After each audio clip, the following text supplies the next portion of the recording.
இப்பொழுது அவள் எந்த அளவிற்கு கோபத்தில் இருக்கிறாள் என்று நினைத்து சிரிக்க ஆரம்பித்தான்.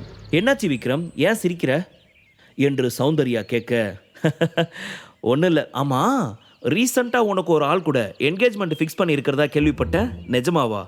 அதுவும் இல்லாமல் அவங்க இவங்களோட தம்பின்னு கேள்விப்பட்டேன் என்று அவன் சொல்ல, அப்படின்னா நீ நான் சொன்ன விஷயத்தை பற்றி பேசலை, நீ இங்கே வந்து வேற ஒரு பிளான் எக்ஸிக்யூட் பண்ணியிருக்க அப்படித்தானே என்று கேட்ட சௌந்தர்யாவின் முகம் கோபத்தில் சிவந்தது.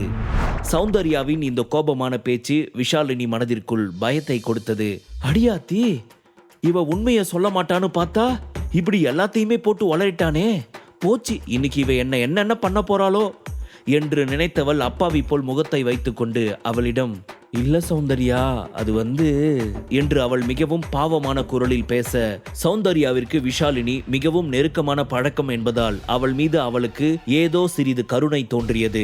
அதனால் தான் தன் கோவத்தை குறைத்துக் கொள்ள முடிவு செய்தவள் அவளிடம், என்ன போயின்னு தேவையில்லாம பேசிக்கிட்டு இருக்க, இன்னொரு தடவை இந்த மாதிரி தேவையில்லாத விஷயத்தை பத்தி நீ பேசாம இருக்கிறது தான் உனக்கு நல்லது. எல்லா டைமும் நான் இந்த மாதிரி பொறுமையாவே போக மாட்டேன், என்னை பத்தி உனக்கு நல்லா தெரியும் தானே என்று சொன்ன சௌந்தர்யா அவளை முறைத்து பார்த்து விட்டு விக்ரமை அழைத்து கொண்டு அங்கிருந்து சென்றாள். வெளியே அவளது பாடி கார்ட்ஸான வர்மாவும் ஷர்மாவும் சௌந்தர்யாவின் பிங்க் நிற காருக்கு அருகே நின்று கொண்டிருக்க, தன் கார் அருகே வந்த சௌந்தர்யா விக்ரமை காருக்குள் ஏற சொல்லிவிட்டு அவளும் ஏறி அமர்ந்து கொண்டாள். அதன் பின் வர்மா காரை ஸ்டார்ட் செய்ய, இப்ப நம்ம எங்க போகணும் விக்ரம் என்று கேட்டாள் சௌந்தர்யா. அவன் நேராக தன்னுடைய ஸ்டூடியோவிற்கு போகும்படி சொன்னான். இங்கே. ஐயோ, இவ எதுக்கு இப்ப நம்மளை இப்படி கோபமா மறைச்சிட்டு போறா? இந்த விக்ரம் இதை பத்தி எதுவும் அவகிட்ட உளர மாட்டான்னு நினைச்சா இவன் இப்படி எல்லாத்தையும் சொல்லிட்டானே, இப்ப தேவையில்லாம நம்ம வேற அவ கோவத்துக்கு ஆளாயிட்டுமே. இப்படியே போச்சுன்னா எப்படி ஜேம்ஸுக்கும் சௌந்தர்யாவுக்கும் கல்யாணம் நடக்கும் விஷாலினி? அவங்க 2 பேருக்கும் கல்யாணம் ஆகிற வரைக்கும் நீ கொஞ்சம் பொறுமையாவே இருக்கிறது நல்லது. உடனே இப்ப அவ கூட போய் அவளை நீ நார்மல் ஆக்கல, உன்னோட பிளான் கந்தலா போயிடும் என்று யோசித்த விஷாலினி அவளிடம் ஓடி வந்து, சௌந்தர்யா நானும் வரேன் ப்ளீஸ் என்று சொல்ல, சௌந்தர்யா அதற்கு ஓகே என்று சொல்லும் முன்னே இவளாகவே உரிமையாக காருக்குள் ஏறி அமர்ந்து கொண்டாள். உன்னெல்லாம் என்ன பண்ணலாம், திருத்தவே முடியாதுல என்று அவள் காதுக்குள் முணுமுணுத்த சௌந்தர்யா எதுவும் பேசாது கோபமாகவே தனது போனை நோண்ட ஆரம்பித்தாள். நீ இப்படியெல்லாம் பேசினா நான் உன்னை விட்டு போயிடுவேன்னு நினைச்சியா? கீழே விழுந்தாலும் எனக்கு மீசையில மண்ணு ஒட்டாது சௌந்தர்யா. உன்னை எப்படியும் நான் ஜேம்ஸ் கூட கல்யாணம் பண்ணி வைக்காம விடவே மாட்டேன். நீ நடக்கிறத பார்க்க தானே போற என்று மனதிற்குள் நினைத்து சிரித்து கொண்டாள். சிறிது நேரத்தில் அவர்களது கார் விக்ரமின் ஸ்டுடியோ முன் வந்து நின்றது. மிகவும் பரபரப்பாக இயங்கிக் கொண்டிருந்த அந்த ஸ்டுடியோ தான் மகாபலிபுரத்தில் மிகவும் பிரபலமானது. இன்றைய காலகட்டத்தில் டிவி சீரியலில் ஒலித்துக் கொண்டிருக்கும் மிக பிரபலமான சீரியல்களும் பிரபலமான நடிகர் நடிகைகளும் நடிக்கும் திரைப்படங்களும் அந்த ஸ்டுடியோவில் தான் படமாக்கப்பட்டு வருகின்றது. அதனால் அங்கே நிறைய கேமராமேன்கள், டைரக்டர்கள், நடிகர்கள் என அதிக மக்கள் அங்கும் இங்கும் பரபரப்பாக இயங்கி கொண்டிருக்க, அந்த ஸ்டுடியோவின் இன்னொரு பக்கத்தில் கேண்டீன் காம்ப்ளெக்ஸ் என பல கடைகள் அங்கே அமைக்கப்பட்டு இருந்தது. அந்த இடத்தை சுற்றி பார்ப்பதற்காக சுற்றுலா பயணிகளும் வந்து போய் கொண்டே இருந்த வண்ணம் இருந்தனர். பரவாயில்லையே விக்ரம், உங்களுக்கு அந்த ஏலம் ப்ராஜெக்ட் சக்சஸ் ஆனதுனால ரொம்ப ஃபேமஸான இந்த ஸ்டுடியோ உங்க கைக்கு வந்துருச்சு. ஆல்ரெடி ரொம்ப பரபரப்பா ஒர்க் போயிட்டு இருக்கிற இந்த ஸ்டுடியோவில் இன்னும் நீங்க ஒரு சில பட்டி டிங்கரிங் வேலை மட்டும் பார்த்தாலே போதும், இது உங்களோட லெவல்ல இன்னும் நெக்ஸ்ட் லெவலுக்கு எடுத்துட்டு போகும். இது ரொம்ப சூப்பரான விஷயம் தான் இந்த ப்ராஜெக்ட்ல உங்களோட சேர்ந்து நான் பண்ண போறது என்று சௌந்தர்யா சொல்ல, அவர்கள் ஏதோ பேசிக் கொள்கிறார்கள் என்பதை தெரிந்து கொண்டு அவர்களுக்கு அருகில் வந்த விஷாலினி அவளிடம், என்ன சௌந்தர்யா, நீ எவ்வளவு பெரிய ஆளு, உன்னோட ஸ்டேட்டஸ் என்ன, உன்னுடைய கேரக்டர் என்ன, அப்படிப்பட்ட நீ எவ்வளவு லோக்கலான ஆளுக்கிட்ட இப்படி வழிய போய் பேசிக்கிட்டு இருக்க, இது உனக்கே நல்லா இருக்குதா?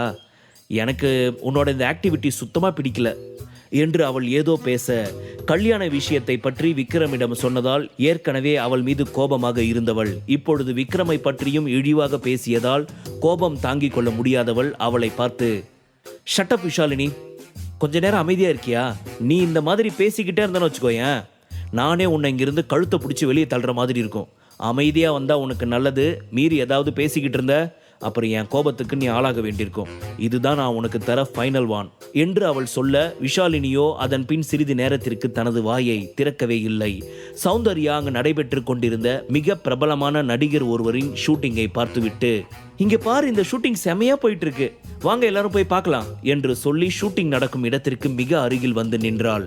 ஆனால் விக்ரமால் தனக்கு அடுத்தடுத்து நேர்ந்த இந்த அவமானத்தை விஷாலினியால் தாங்கிக் கொள்ளவே முடியவில்லை. விக்ரமை பற்றி எந்த ஒரு உண்மையையும் முழுமையாக தெரியாதவள், அவன் முன் தன்னை மிகவும் உயர்ந்தவள் என்று காட்டிக்கொள்ள நினைத்தவள் சௌந்தர்யாவிடம், சௌந்தர்யா, இந்த ஷூட்டிங்ல எனக்கு ஒரு முக்கியமான ஆளு எனக்கு ரொம்ப நல்லாவே தெரியும், இங்கே இரு, நான் அவர்கிட்ட போய் பேசிட்டு வரேன் என்று சொல்லிவிட்டு அவள் அந்த கூட்டத்திற்குள் விரைந்து ஒரு 5-10 நிமிடங்கள் கழித்து வெளியே வந்தாள். இப்ப வாங்க, நம்ம ஷூட்டிங் ஸ்பாட்டுக்குள்ளேயே போய் பார்க்கறதுக்கு நமக்கு பெர்மிஷன் கிடைச்சாச்சு என்று கெத்தாக சொல்லிக்கொண்டு தன்னைத்தானே மிக பெருமையாக நினைத்தவாறு விக்ரமை பார்த்து சிரித்தாள். ஆனால் இந்த ஸ்டுடியோ முழுவதுமே விக்ரமுக்கு தான் சொந்தம் என்பதை அவள் இன்னும் அறிந்திருக்கவில்லை. இதை நினைத்து பார்த்த சௌந்தர்யாவிற்கும் விக்ரமிற்கும் அவளை பார்த்து சிரிப்பு தான் வந்தது. அவள் செய்யும் இந்த அலப்பறைத்தனங்கள் அவர்கள் இருவருக்கும் வேடிக்கையாக இருந்தது. சௌந்தர்யா அந்த உண்மை பற்றி அவளிடம் சொல்லும் முன் அங்கே ஒருவனின் குரல் விஷாலினியை அழைத்தது. ஹாய் விஷாலினி என்று கேட்டவாறு அங்கே வந்து நின்றான் சஞ்சய். ஹாய் சஞ்சய், இது என்னோட ஃப்ரெண்ட் சௌந்தர்யா என்று அவள் அவனிடம் இன்ட்ரோ செய்து வைத்தாள். சௌந்தர்யாவிற்கும் சஞ்சயை ஒரு ஸ்டாராக மிகவும் பிடிக்கும் என்பதால் அவளும் சிரித்துக்கொண்டே ஹாய் சஞ்சய் என்று சொன்னாள். அப்பொழுது விஷாலினி அருகில் இருந்த விக்ரமை காட்டி, இது விக்ரம், அவ்வளவுதான், இவனை பத்தி சொல்றதுக்கு ஒன்றும் இல்லை என்று சொல்ல சஞ்சயின் பார்வை இப்பொழுது விக்ரம் பக்கம் திரும்பியது. இதுவரை சஞ்சய் அங்கு நின்று கொண்டிருந்த விக்ரமை துளியும் கவனிக்கவில்லை. இப்பொழுது அவனை பார்த்தவனின் கண்களில் மீண்டும் அன்று வந்து போன மரண பயம் அப்பிக்கொண்டது.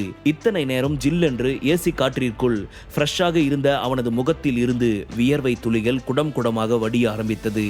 யாரை தன் வாழ்நாளில் மீண்டும் பார்த்தால் தன்னுடைய வாழ்க்கை பறிபோய்விடும் என்று நினைத்தானோ அவன் கண் முன்னால் தான் இப்பொழுது நின்று கொண்டிருக்கிறான். அவனை அசிங்கப்படுத்துவதற்காக தான் விஷாலினி தன்னை அழைத்து வருகிறாள் என்று நினைத்தவன் அவனிடம் அவன் கோபத்திற்கு ஆளாகாமல் இருப்பதே நல்லது என்று நினைத்து தானே வாண்டடாக ஆஜராகினான். விக்ரம் சார், நீங்க, நான் உங்களை எதிர்பார்க்கவே இல்லை சார், சாரி சார், என்னை மன்னிச்சிடுங்க என்று பயத்தில் ஏதேதோ உளர ஆரம்பித்தான். என்னது விக்ரம் சாரா? என்னது, யாரை பார்த்தாலும் இவனை சார் சார்னு சொல்லி பயந்து போய் அசையாம நிக்கிறாங்க.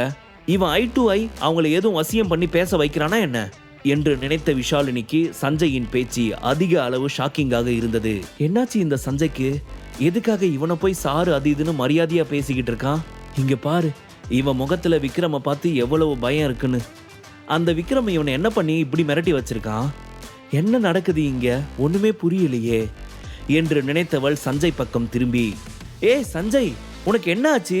எதுக்காக நீ இவனை பார்த்து சாரு அது இதுன்னு பயத்துல உளறிட்டு இருக்க? நீ இவனை பார்த்தெல்லாம் நீ பயப்பட வேண்டிய எந்த ஒரு அவசியமும் இல்லை, இவன் அந்த அளவுக்கு ஒர்த்தெல்லாம் கிடையாது என்று நக்கலாக சொல்லிக்கொண்டே அவள் சிரிக்க, எங்கே இவளது இந்த கிறுக்குத்தனமான பேச்சிற்கும் சேர்த்து விக்ரம் தன் மீது கோபப்பட்டு விடுவானோ என்று நினைத்தவன் அவளிடம், ஏ விஷாலினி, அடிச்சு உன் மூஞ்ச வீங்க வச்சு பல்லெல்லாம் கழட்டிடுவேன் பார்த்துக்கோ.